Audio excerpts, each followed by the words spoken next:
राधे जय श्री कृष्ण भाई जय श्री कृष्ण जय श्री कृष्ण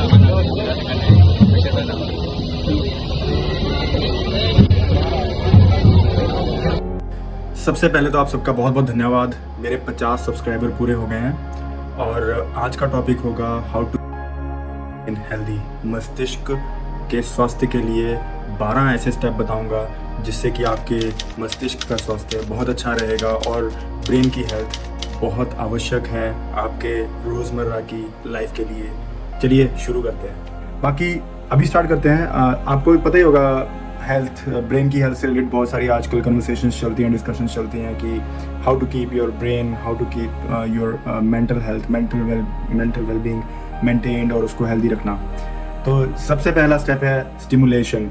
अपने माइंड को चैलेंज कीजिए, नए पजल्स को सॉल्व कीजिए और कुछ ना कुछ नया इनपुट अपने ब्रेन में डालते रहिए ताकि आपका जो मस्तिष्क है उसमें इंफॉर्मेशन जाती रहे इस चीज़ से रिलेटेड। कुछ ना कुछ नया चैलेंज सीखिए लाइफ में, कुछ जैसे गाड़ी के बारे में सीखना या लैपटॉप के बारे में सीखना, नई टेक्नोलॉजी और पजल्स जो आती हैं मार्केट में उनको सॉल्व कीजिए। और इससे क्या होगा कि आपका मेंटल जो लेवल है, मेंटल आपका जो मस्तिष्क है वो हेल्दी रहेगा। दूसरा है एक्सरसाइज। एक्सरसाइज फिज़िकली तो बहुत ही इंपॉर्टेंट है आपके फिज़िकल हेल्थ के लिए, लेकिन जो मेंटल हेल्थ है उसके लिए भी बहुत इसको इम्पॉर्टेंट माना जाता है। और आप तरह तरह के एक्सरसाइज कर सकते हैं। अगर आप लेज़ी फील करते हैं तो मैं आपको यही रेकमेंड करूँगा कि पहले 20 मिनट से स्टार्ट कीजिए एक दिन, फिर उसके बाद 30 मिनट्स, फिर उसका 40 मिनट्स और ऑन अ रेगुलर बेसिस हर दिन 1 घंटे की एक्सरसाइज कोशिश कीजिए कि ज़रूर हो सके। वो आपके ब्रेन को हेल्दी रखने के लिए बहुत ही इम्पॉर्टेंट है। तीसरा प्रॉपर डाइट। डाइट आपके मेंटल हेल्थ के लिए बहुत ज़्यादा इम्पॉर्टेंट है क्योंकि बहुत सारी चीज़ें आपके जो बॉडी में आप खाते हैं उससे डिपेंड करता है आपके ब्रेन की हेल्थ। प्रोटीन एनरिच डाइट्स लीजिए और हो सके तो फ्रूट्स एंड वेजिटेबल्स का ज़्यादा यूज़ कीजिए, वो आपके मेंटल हेल्थ के लिए बहुत ही ज़्यादा लाभदायक रहेगी। तो नेक्स्ट है जी सेफ्टी। मेक श्योर कीजिए हेड ट्रॉमा से आप अपने आप को जितना हो सके बचाइए प्लीज़। अगर आप साइकिल चला रहे हैं या मोटरसाइकिल चला रहे हैं तो प्लीज़ हेलमेट का इस्तेमाल कीजिएगा प्लीज़ हमेशा। और अगर आप क्रिकेट खेल रहे हैं या कोई अदर स्पोर्ट्स एक्टिविटी जैसे रग्बी जिसमें कि हेड इंजरी के चांसेस बहुत ज़्यादा रहते हैं तो हमेशा कोई ना कोई सेफ्टी हेलमेट या कोई उनके इक्विपमेंट्स आते हैं, जैसे रग्बी के इक्विपमेंट्स भी आते हैं हेड इंजरी से बचने के, तो उनको यूज़ कीजिए। मेक श्योर कीजिए लाइफ में हमेशा सेफ रहें। आपका जो मस्तिष्क है, आपका जो हेड है, ये बहुत ज़रूरी है, इसको जितना हो सके इंजरी से बचा के रखिए। ट्रॉमा बहुत ही नुकसानदायक, बहुत ही हानिकारक चीज़ है। सो एक ये चीज़ होगी। और अगर आप कार में बैठे तो हमेशा सीट बेल्ट पहनिए, हमेशा सीट बेल्ट पहनिए आपके मेंटल हेल्थ के लिए। It's going to play a vital part. अगला है जी स्लीप हैबिट्स। स्लीपिंग बहुत ज़रूरी है। कम से कम 6 से 8 घंटे की नींद आपको प्रतिदिन आवश्यक है, अनिवार्य है, मैं तो यही बोलूँगा। रात को 10 बजे सोकर सुबह 4-5 बजे तक उठिए, ये आपका रूटीन बनाइए। और हो सके तो जो डिनर आपका है वो 7 बजे या 8 बजे तक कर लीजिए ताकि आपको आराम से 10 बजे के आसपास नींद आए। देखिए नींद जो है वो इसीलिए भी ज़रूरी है। मैं आपको एग्जांपल देता हूँ। एक लैपटॉप है, अगर आप एक लैपटॉप को रोज़ बंद करके सुबह चलाएंगे तो उसकी जो परफॉर्मेंस होती है वो ज़्यादा अच्छी रहती है। अगर आप उसको शट डाउन नहीं करेंगे, उसको लगातार 4-5 दिन चलाएंगे तो वो भी जवाब दे देगा, वो भी स्लो हो जाएगा, मर के चलेगा। अगर मशीन ऐसी है तो हम तो फिर भी ह्यूमन है। तो 6 से 8 घंटे की नींद बहुत ज़रूरी है। और मैं तो ये कहूँगा कि आप फॉलो कीजिए early to the bed early to the rise. जल्दी सोइए, सुबह जल्दी उठिए। जो प्रातःकाल का जो समय होता है, अगर आप 4-5 बजे उठते हैं, उस समय की गई एक्सरसाइज भी बहुत अच्छी मानी जाती है। उस समय में किए गए कार्यों से भी आपके मेंटल हेल्थ को बहुत पॉजिटिव वे में फ़र्क पड़ता है। दूसरा है लर्निंग।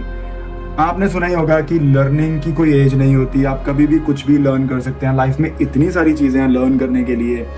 फॉर एग्ज़ाम्पल, आपको गाड़ियों का अगर शौक़ है तो गाड़ियों के बारे में लर्न कीजिए। गाड़ियों में कौन से पार्ट्स होते हैं, कौन सा इंजन ऑयल अच्छा होता है, गाड़ी को सेल्फ सर्विस खुद कैसे किया जा सकता है, do it by your self के कोशिश कीजिए। कुछ आपको इन्फॉर्मेशन मिले गाड़ियों के बारे में। और अगर आपको कंप्यूटर्स के बारे में जानना है, साइबर सिक्योरिटी के बारे में जानना है, तो उनके बारे में भी लर्न कीजिए। बहुत सारी बुक्स मिल जाती हैं मार्केट में जिनको आप पढ़ के, इवन ऑन यूट्यूब वीडियोस भी आप बहुत कुछ सीख सकते हैं। और इसकी कोई ऐसी सीमा नहीं होती आयु की या एज की, कोई ऐसी लिमिट नहीं है कि आपको सीखना है, कभी भी कुछ भी सीखिए। आजकल तो वैसे भी इंफॉर्मेशन एज है, इंटरनेट का ज़माना है, कई सारी चीज़ें मिल जाती हैं आपको पढ़ने के लिए, लर्निंग के लिए। सो अपनी लर्निंग का दायरा थोड़ा सा बढ़ाइए, जितना हो सके डिफरेंट टॉपिक्स के बारे में इंफॉर्मेशन गैदर कीजिए। हो सके तो मतलब एयरपोर्ट में क्या क्या प्रोसीजर क्या होता है एक फ़्लाइट चलने का, या मतलब कुछ भी हो, कोई कुछ भी टॉपिक पकड़ लीजिए। क्रिकेट से रिलेटेड कोई टॉपिक पकड़ लीजिए, सॉकर से रिलेटेड उनके रूल्स एंड रेगुलेशंस के बारे में इंफॉर्मेशन गैदर कीजिए, हिस्ट्री थोड़ी पढ़ लीजिए। सो ये सब चीज़ें बहुत ज़रूरी है। हाँ जी, तो अगला है जी नंबर 7, जो कि है स्विच रूटीन्स। अपने रूटीन्स को चेंज करते रहिए, अपने आप को रोबोट मत बनाइए। जैसे कि मैं अपनी एग्जांपल देता हूँ, अगर मैं ट्रेन स्टेशन से अपने ऑफिस जाता हूँ तो उसके लिए 4 रास्ते हैं। तो एक हफ्ता एक रास्ते से जाता हूँ, वहाँ पे कुछ नया कुछ दिख जाता है, कुछ इंटरेस्टिंग। फिर एक हफ्ता वहाँ से चलने के बाद फिर नेक्स्ट वीक दूसरा रास्ता चूज़ करता हूँ, फिर वहाँ से चलता हूँ, वहाँ पे कुछ अलग देखने को मिलता है। तो मतलब एग्जाम्पल मैं इसलिए दे रहा हूँ ताकि आपको आसानी रहे समझने में कि आपका ब्रेन भी चाहता है कि कुछ नया, कुछ स्विच करूं, कुछ डिफरेंट करूं रोज़ करने। जो मैं रोज़ एक रास्ते से चल रहा हूं, आज मैं किसी और रास्ते से चलूं। 9 to 5 की जॉब है, अगर आपको रोबोट नहीं बनना लाइफ में, मेक श्योर कीजिए कि अपनी बॉडी को ही आप सरप्राइज़ कीजिए कि आज मैं ये करने जा रहा हूँ, और आज मैं एक्सरसाइज करने जा रहा हूँ, आज मैं 20 की जगह 30 मिनट्स एक्सरसाइज करने जा रहा हूँ, आज मैं खाने में कुछ चेंजेस ला रहा हूँ। ठीक है, थोड़ा सा कुछ अलग वेराइटी है। Change is permanent in your life. तो वही है, स्विच करिए आपके रूटीन, आपको डेफिनेटली बहुत अच्छा फील होगा। उसके बाद है be social. We all live in a society, और अकेले रहने से बेटर है कि आप जितना हो सके सोशल इंटरेक्शन कीजिए। अगर आप वीकडेज में बिजी हैं तो ट्राई कीजिए वीकेंड्स में अपने फ्रेंड्स से कैचअप करने का। हो सके तो नए लोगों से मिलिए, आपको बहुत कुछ सीखने को मिलता है। हर इंसान में कुछ ना कुछ ऐसा है जिससे आप कुछ सीख सकते हैं। ठीक है, अब जैसे मैं वीकेंड्स पे क्या करता हूँ, क्रिकेट खेलने जाता हूँ अपने फ्रेंड के साथ, वो भी ये वीडियो पक्का देख रहे होंगे। और कोई किसी बैकग्राउंड से है, कोई रियल एस्टेट से है, कोई IT से है, कोई सुपरमार्केट में जॉब करता है, कोई IT की प्रोग्रामिंग में है, कोई फाइनेंस में है, और कोई किसी और फील्ड में है। यहाँ पे बहुत सारी फील्ड्स होती हैं, मतलब कोई कंस्ट्रक्शन वर्क में है, लपड़ीपा जी। तो आपको हर किसी से कुछ ना कुछ सीखने को मिलता है। कल को आप मान लीजिए आप घर बना रहे हैं, तो आप रियल एस्टेट वाले से कुछ इन्फॉर्मेशन ले सकते हैं, कुछ किसी कंस्ट्रक्शन वर्कर से इन्फॉर्मेशन ले सकते हैं। अगर कोई सुपरमार्केट में काम कर रहा है या IKEA में काम कर रहा है, वो आपको बहुत सारी चीज़ें बता सकते हैं।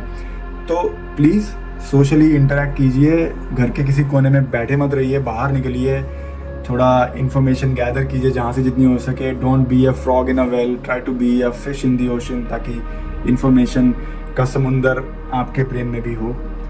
तो वो बहुत इंपॉर्टेंट है। उसके बाद है जी अपना स्ट्रेस मेंटेन करना। ठीक है, मैनेज करना। लाइफ में सबकी स्ट्रेस होता है, कुछ ना कुछ, किसी की लाइफ में कुछ ना कुछ तो चल ही रहा है। ये नहीं हो सकता कि एक ऐसा पर्सन है जिसकी उसकी लाइफ में हर चीज़ परफेक्ट चल रही हो। कहीं ना कहीं किसी न किसी का कुछ ना कुछ चल रहा होता है, और जिससे बढ़ता है स्ट्रेस, और स्ट्रेस से बहुत सारी प्रॉब्लम्स बढ़ती हैं। तो आपको मैनेज करना है अपना स्ट्रेस। ठीक है, आप मेडिटेशन कर सकते हैं, आप योगा कर सकते हैं। You have to find a way कि आपका स्ट्रेस लेवल जो है वो मैनेज हो। ध्यान करिए, 20 मिनट 30 मिनट्स के लिए ध्यान कीजिए, सब कुछ छोड़ छाड़ के जस्ट फोकस कीजिए, मेडिटेशन कीजिए, कुछ ऐसा संगीत जिससे आपका स्ट्रेस लेवल कम हो जाए। क्योंकि at the end of the day आपका ब्रेन भी जो है ना वो स्ट्रेस से एग्जॉस्ट हो जाता है। तो उसको रिलैक्स करने के लिए आपको इस स्ट्रेस को मैनेज करना पड़ेगा। नंबर 10 है रीड बुक्स। बहुत सारी मेंटल प्रॉब्लम्स का सोल्यूशन होता है। आपके जो कॉग्निटिव लेवल है उसको वर्ड्स एंड स्टोरीज जो होती हैं वो डिक्लाइन नहीं होने देंगी। कॉग्निटिव लेवल आपका मेंटेन रहेगा या कि ऊपर ही जाएगा। सो मेक श्योर कीजिए, तरह तरह की बुक्स पढ़िए। जैसे मैं भी अगर कभी जो वीडियोस कहीं बनाता हूँ उनको मैं बुक रीड करता हूँ, उनमें से बहुत सारी चीज़ें मेरे को सीखने को मिलती हैं और मैं उसको समराइज़ करके वीडियो बनाता हूँ। आपने जो मेरी आउल वाली वीडियो है वो मैंने एक बुक पढ़ी थी, उसमें से मैंने इन्फॉर्मेशन निकाल के वो वीडियो बना दिया। डाइट से रिलेटेड एक वीडियो था, चला नहीं ज़्यादा, लेकिन उसमें बहुत सारी इन्फॉर्मेशन मैंने बुक से निकाली थी और वो बहुत ही अच्छा वीडियो है। हो सके अगर तो आप शेयर कीजिए इस वीडियो को। इट इज़ नॉट अबाउट कि वो मेरे को उससे फ़ायदा होगा, मैं चाहता हूँ कि समाज का फ़ायदा हो। उस वीडियो में बहुत अच्छी इन्फॉर्मेशन है खान पान से रिलेटेड, वो आप शेयर कीजिएगा। तो बुक्स ज़रूर पढ़िए, किसी भी तरह जो भी आपका इंटरेस्ट हो, स्पाई की बुक हो या कोई एनिमल्स से रिलेटेड कोई बुक हो या कोई यूनिवर्स से रिलेटेड कोई बुक हो। टॉपिक्स भरे पड़े हैं पूरी दुनिया में। DIY डू इट योरसेल्फ से रिलेटेड कोई बुक हो, कुछ ना कुछ जिससे आपको नया ज्ञान मिले, सीखने को मिले, पढ़िए। उसके बाद है जी अवॉइड सब्सटेंस। आपकी मेंटल हेल्थ के लिए बहुत ज़रूरी है कि आप ड्रग्स और अल्कोहल से सोशल डिस्टेंसिंग या फिर आप उससे दूर बने रहिए हमेशा के लिए। हो सकता है कि वो सब्सटेंसेस आपको स्टार्ट में कुछ आपको अच्छा फील कराएं, लेकिन लॉन्ग रन में बहुत सारे ऐसे केसेस हैं जिसमें लोग डिप्रेशन में चले जाते हैं या फिर किसी ऐसे शेल में चले जाते हैं जहाँ से वो कभी वापस नहीं आ सकते।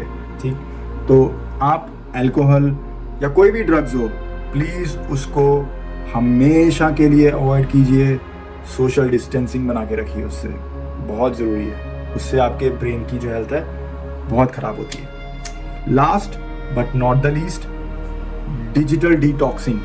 अब डिजिटल डिटॉक्सिंग से मेरा मतलब है कि आपको पता है कि आपके हाथ में स्मार्टफोन है, उस स्मार्टफोन में हर एक चीज़ आपको मिल जाएगी, यूट्यूब वीडियोस जो आप अभी देख रहे हैं, थैंक यू फॉर वॉचिंग। लेकिन उसके अलावा इंस्टाग्राम, टिकटॉक, फेसबुक, ट्विटर, और या फिर चलो वो भी नहीं है, लेकिन लेट्स से कि आप ऑफिस की ईमेल्स पढ़ रहे हैं या आपकी खुद की ईमेल्स या व्हाट्सएप, मतलब आपके फ़ोन में ही पूरी दुनिया समाई हुई है। तो आप क्या करते हो, आप उसमें अपने फ़ोन से बहुत इंगेज रहते हो और उस डिजिटल इन्फॉर्मेशन से आपका अच्छा तो होता है, लेकिन कई बार क्या होता है कि आपको उससे फटीग हो जाता है। ठीक है, और आपको उससे भी दूरी बनानी चाहिए। कम से कम हफ्ते में एक दिन 6 से 7 घंटे का डिजिटल डिटॉक्स कीजिए, विच मीन्स फ़ोन किया बंद, साइड पे रख दिया, 6 घंटे आप कुछ और काम कीजिए, एक्सरसाइज कीजिए, मेडिटेशन कीजिए, बुक्स पढ़िए या कुछ आइडियाज़ का सोचिए अपने ब्रेन में कि मैं अपनी लाइफ को बेटर कैसे करूँ, उसको रिलेटेड। 6 से 8 घंटे का digital detox a week is very good for your brain health, जिसमें कि आप अपने को समय दे सकते हैं, आप अपने बारे में सोच सकते हैं और आप अपने ब्रेन में कुछ जो आइडियाज़ हो बिजनेस से रिलेटेड या कुछ भी हो, वो आपके चलने शुरू हो जाएंगे आपके ब्रेन में। जब तक आप फ़ोन पे एंगेज रहेंगे आप उसी में ही एंगेज रह जाएंगे। हो सकता है आपको आइडियाज़ मिले, लेकिन डिजिटल डिटॉक्स बहुत ज़रूरी है, उसके बारे में आप ज़रूर सोचिएगा, क्योंकि इससे आपकी नींद भी ख़राब होती है। हो सकता है आप ये जो मेरा वीडियो देख रहे हैं आप इससे रिलेट कर पाएँ। सोने से पहले आप फ़ोन चेक करेंगे, उठने के बाद उठते ही आप फ़ोन चेक करेंगे। हो सकता है मैं सही हूँ आपके रूटीन को लेके, इससे आपके एंग्जाइटी बढ़ती है, नींद खराब होती है। हफ्ते में एक बार ये ट्राई ज़रूर कीजिएगा और सोने से पहले आधा घंटा पहले फ़ोन बंद करके साइड पर रख दीजिए, अपने आप नींद आ जाएगी। ये नहीं ज़रूरी कि आपको कुछ ना कुछ देखते रहना, उसमें नहीं ज़रूरत है। डिजिटल डिटॉक्स कीजिए, आप अच्छा फील करेंगे। तो ये थे मेरे 12 तरीके जिससे कि आप अपनी मेंटल हेल्थ को मेंटेन रख सकते हैं और एक अच्छा जीवन व्यतीत कर सकते हैं। फिजिकली भी ऑब्वियसली बहुत सारी चीज़ें इंप्रूव होंगी अगर आप ये चीज़ें करेंगे। Mental power is all about physical power, जैसा आपका मन वैसा आपका तन। So healthy brain healthy body. I hope कि आपको ये मेरा वीडियो अच्छा लगा होगा। इसको लाइक कीजिए, वीडियो को शेयर कीजिए अगर आपको लगता है ये हेल्पफुल होगा किसी ना किसी के लिए, और सब्सक्राइब तो कर ही लो। 60 करने हैं, 10 ही तो हैं, कर दो यार। 50 हो गए वही मेरे लिए बहुत बड़ी बात है, लेकिन थोड़ा धीरे धीरे थोड़ा आगे बढ़ना भी है। तो थैंक यू फॉर वॉचिंग।